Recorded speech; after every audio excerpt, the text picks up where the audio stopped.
We've had a lot of fun using the comparison test, but it doesn't always work. Consider this series, the sum of terms 1 over 3 to the n minus 1. You might think of using the comparison test here and comparing this series to the series whose terms are 1 over 3 to the n. But the comparison test won't work in this situation because this series, adding 1 over 3 to the n, that's convergent. It's, of course, a geometric series with r equal to 1/3. But the terms of our series are just a little bit bigger because the denominator, on account of the minus 1, is a little bit smaller.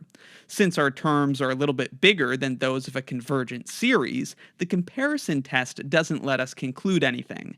We need our terms to either be smaller than those of a convergent series or bigger than those of a divergent series. Of course, this is fairly unsatisfactory because this series is so similar to 1 over 3 to the n, it feels that it should be pretty easy to show that it's convergent.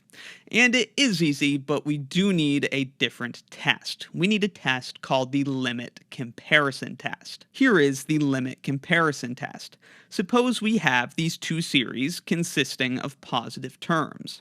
If the limit as n goes to infinity of an divided by bn is equal to c, where c is a finite positive number, then either both series must converge or both series diverge. So if the limit is some finite positive number, then the series must have the same behavior. You can see with the series we were thinking about before, even though the terms of our series are a little bit bigger than those of the familiar convergent geometric series, if we were to divide these terms by each other and let n go to infinity, the limit would surely be 1, because the minus 1 in the denominator is really not doing anything as n gets very large. That's the idea. Before we do a couple examples of using the limit comparison test, let's prove it. The proof relies on the comparison test. So we're supposing that we've got these series an and bn with positive terms, and that the limit of their ratio is c, a finite positive number.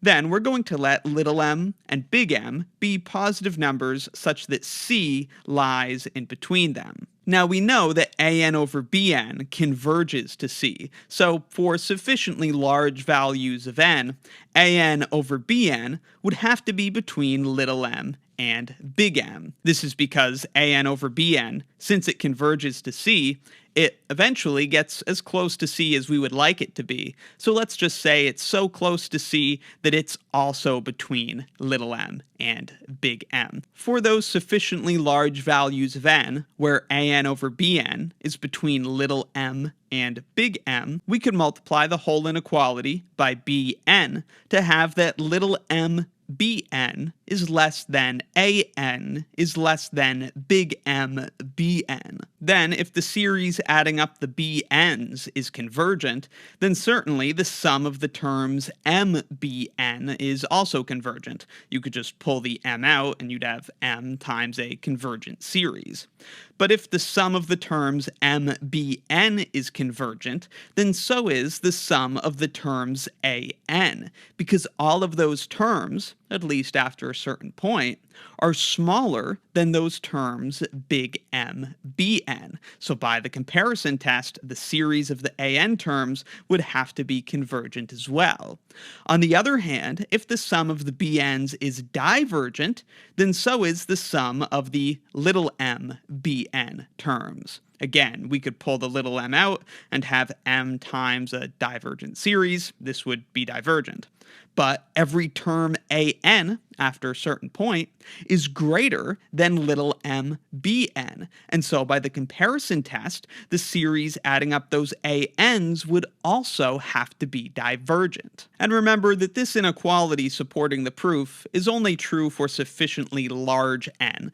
But for example, if n had to be greater than 100, this inequality would be true for all values of n greater than 100, so it would only be a finite number of terms, from 1 to 100, for which this inequality might not be true, and a finite number of terms is never going to change the behavior of a series. So we've seen the limit comparison test, we've seen the proof. Let's go ahead and use it for those original pair of series we were looking at. We want to test the series consisting of the terms 1 over 3 to the n minus 1 for convergence or divergence.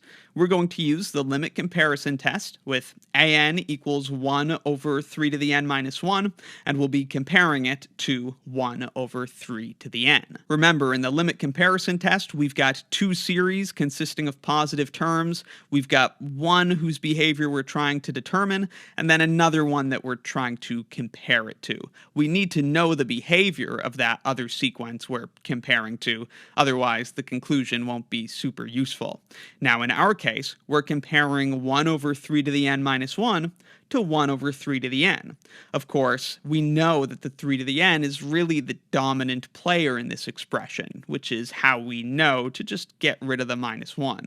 Plus, 1 over 3 to the n is a geometric series, so we also know that it is convergent.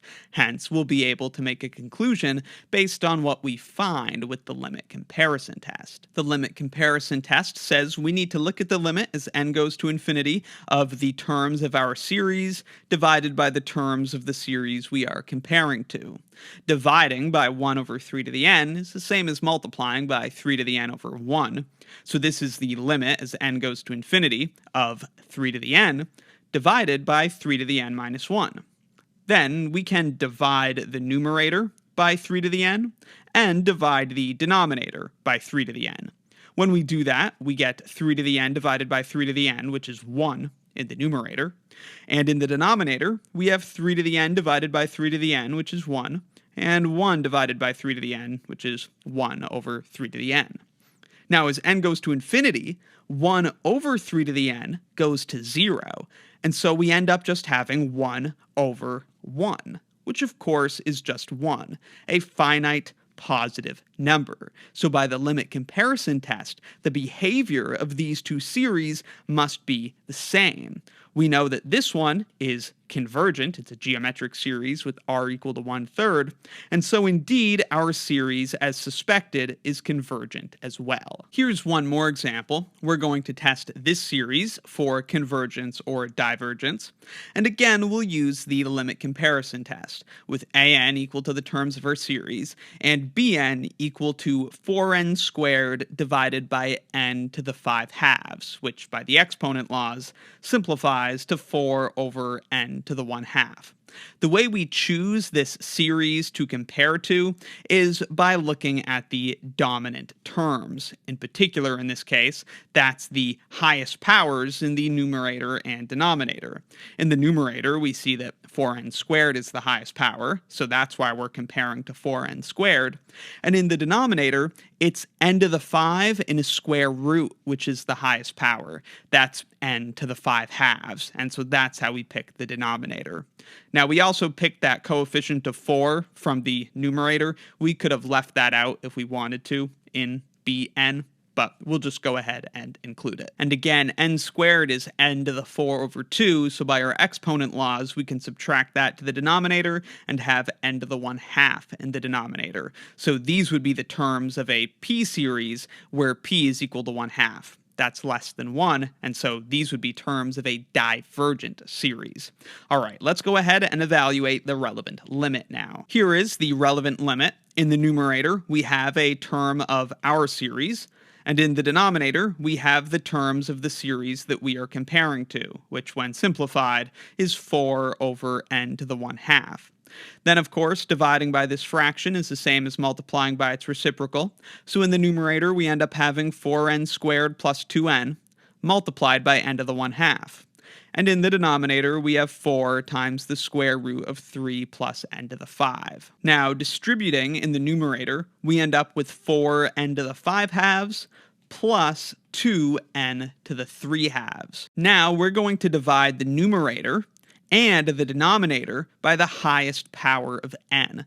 The highest power of n is n to the 5/2. It's in the numerator, and it's also in the denominator, because in the denominator we have n to the 5 in a square root, which is n to the 5 to the 1/2, which is n to the 5/2. So we're dividing the numerator by the square root of n to the 5, which is n to the 5 halves, and we're dividing the denominator by the square root of n to the 5, which again is n to the 5 halves. 4n to the 5 halves divided by n to the 5 halves is 4. 2n to the 3 halves divided by n to the 5 halves is 2 over n. And in the denominator, when we divide by the square root of n to the 5, we're really just dividing by n to the 5 inside the square root. Thus, we have 3 over n to the 5 and n to the 5 over n to the 5, which is 1. Now, as n goes to infinity, this term goes to 0, and this term goes to 0. So we're left with 4 in the numerator, and in the denominator, we just have 4 times the square root of 1. This is equal to 4 over 4, which is 1, which of course is a finite positive number. Thus, since the series we compared to is a divergent p-series, again with p equal to 1/2, we have that the original series we were looking at must also be divergent by the limit comparison test. For more practice using the limit comparison test, consider joining Wrath of Math as a channel member. I've got another video going over 5 more problems that you can check out right now. Plus, if you join at the premium tier or above, you can access the lecture notes used in my courses. Anyways, that's the limit comparison test, how to prove it, how to use it, and some nice examples. Let me know in the comments if you have any questions, and be sure to check out my Calculus 2 course and Calculus 2 exercises playlists in the description for more.